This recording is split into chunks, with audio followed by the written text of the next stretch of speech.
2013 সালে গবেষকদের একটি দল একটি ম্যাথ টেস্টের আয়োজন করেছিল। ম্যাথ টেস্টটি 1100 এর বেশি আমেরিকান অ্যাডাল্টকে নিয়ে করা হয়েছিল এবং এর উদ্দেশ্য ছিল তারা ডেটাসেট কেমন মূল্যায়ন করতে পারে তা পরিমাপ করা। এই ম্যাথ টেস্টের মধ্যে দুটি প্রায় একই রকম প্রশ্ন লুকানো ছিল। উভয় প্রশ্নেই একই রকম কঠিন ডেটাসেট ব্যবহার করা হয়েছিল এবং প্রতিটির একটি করে সঠিক উত্তর ছিল। প্রথম প্রশ্নটি নতুন একটি ত্বকের ক্রিম এবং র্যাশের মধ্যে সম্পর্ক নিয়েছিল। দ্বিতীয় প্রশ্নটি অপরাধের হার এবং বন্দুক নিয়ন্ত্রণ আইনের মধ্যে সম্পর্ক নিয়েছিল। যাদের ম্যাথের দক্ষতা শক্তিশালী ছিল তারা প্রথম প্রশ্নটি সঠিকভাবেই উত্তর করেছিল, কিন্তু প্রশ্ন দুটি একই রকম ম্যাথমেটিক্যাল হলেও দ্বিতীয় প্রশ্নের ফলাফল ছিল সম্পূর্ণ ভিন্ন। এখানে ম্যাথের দক্ষতা সঠিক উত্তরের নিশ্চয়তা দিতে পারেনি, বরং আরেকটি ভেরিয়েবল যা গবেষকরা ট্র্যাক করছিলেন তা গুরুত্বপূর্ণ হয়ে উঠেছিল। তা হলো রাজনৈতিক পরিচয়। যাদের রাজনৈতিক চেতনা সঠিক উত্তরটির সাথে মিল রেখেছিল তাদের সঠিকভাবে উত্তর দেওয়ার সম্ভাবনা অনেক বেশি ছিল। এমনকি যারা ম্যাথে এক্সপার্ট ছিল তাদের মধ্যে যাদের রাজনৈতিক চেতনার সাথে সঠিক উত্তরটি সাংঘর্ষিক ছিল তারা 45% বেশি ভুল উত্তর দিয়েছিল। ম্যাথে ভালো হওয়ার পরও এমন অযৌক্তিক ভুলের কারণ কি? কারো রাজনৈতিক পরিচয় কি সত্যিই তাদের ডেটা প্রসেসিং ক্ষমতার উপর প্রভাব ফেলতে পারে? এর উত্তর লুকিয়ে রয়েছে একটি কগনিটিভ ঘটনার মধ্যে, যা বর্তমানে জনজীবনে স্পষ্ট হয়ে উঠছে, আর তা হলো পক্ষপাতিত্ব বা পার্টিসানশিপ।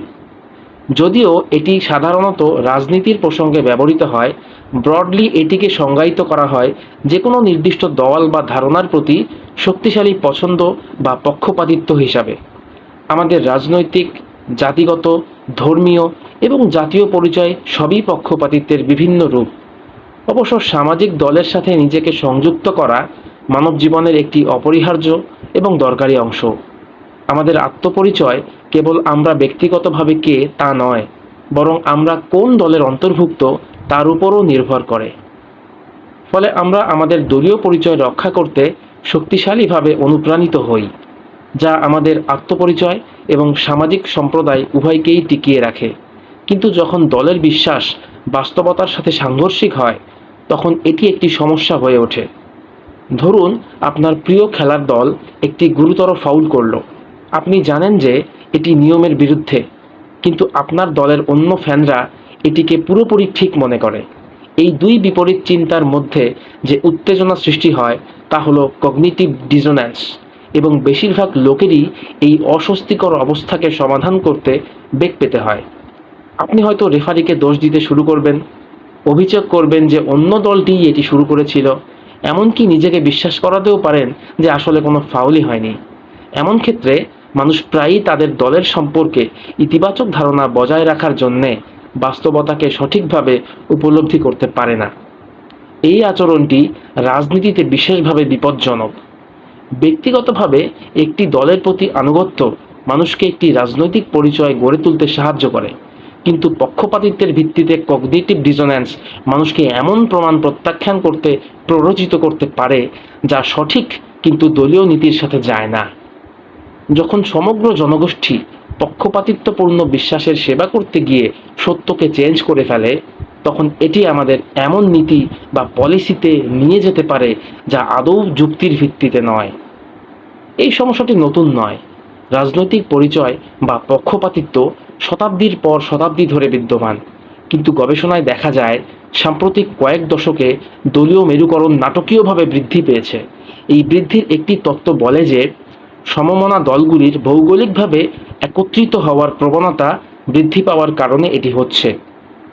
আরেকটি তত্ত্ব হলো পক্ষপাতমূলক সংবাদ বা সামাজিক মিডিয়া বাবলের উপর আমাদের নির্ভরশীলতা বেড়েই চলেছে, তাই এমন হচ্ছে। আপনি ফেসবুক বা ইউটিউবে একবার যেটাতে লাইক দেবেন, ফেসবুক বা ইউটিউব আপনাকে বারবার ওগুলোই দেখাবে। আপনি আপনার চিন্তার বাবলে আটকে যাবেন, আপনার স্বাধীন চিন্তার 12টা বেজে যাবে, সত্য উপলব্ধি করতে পারবেন না। এগুলো প্রায়ই ইকো চেম্বারের মতো কাজ করে, যেখানে বারবার একই ধারণার লোকদের কাছ থেকে খবর নেওয়া হয় ও বারবার একই ধারণা প্রদান করা হয়। সৌভাগ্যবশত কগনিটিভ সায়েন্টিস্টরা এই বিকৃতি ফিল্টার প্রতিরোধ করার জন্য কিছু কৌশল আবিষ্কার করেছেন। এর মধ্যে একটি হলো এটি মনে রাখা যে আপনি আপনার ধারণার চেয়েও বেশি পক্ষপাত দুষ্ট। তাই যখন আপনি নতুন তথ্যের মুখোমুখি হন তখন আপনার প্রাথমিক টেন্ডেন্সিকে বাদ দিয়ে অ্যানালিটিক্যালি এটি মূল্যায়ন করার চেষ্টা করুন। আপনার নিজের দলে ফ্যাক্ট চেকিং এবং অনুমানগুলো যাচাই করার কালচার গড়ে তুলুন। মানুষকে সতর্ক করুন যে এইমাত্র যেটা ভাইরাল হলো সেটা গুজবও হতে পারে। অন্যের মূল্যবোধকে সম্মান করে এবং তাদের ভাষায় বিষয়টি উপস্থাপন করে মানুষকে এই বিষয়ে সচেতন করা যেতে পারে। পক্ষপাতিত্বের সমস্যা সমাধান করতে আমাদের এখনও অনেক পথ পাড়ি দিতে হবে, তবে আশা করা যায় এই কৌশলগুলো আমাদের আরও ভালোভাবে তথ্য সমৃদ্ধ রাখতে এবং আমাদের শেয়ার্ড রিয়েলিটি সম্পর্কে প্রমাণভিত্তিক সিদ্ধান্ত নিতে সক্ষম করবে। ধন্যবাদ।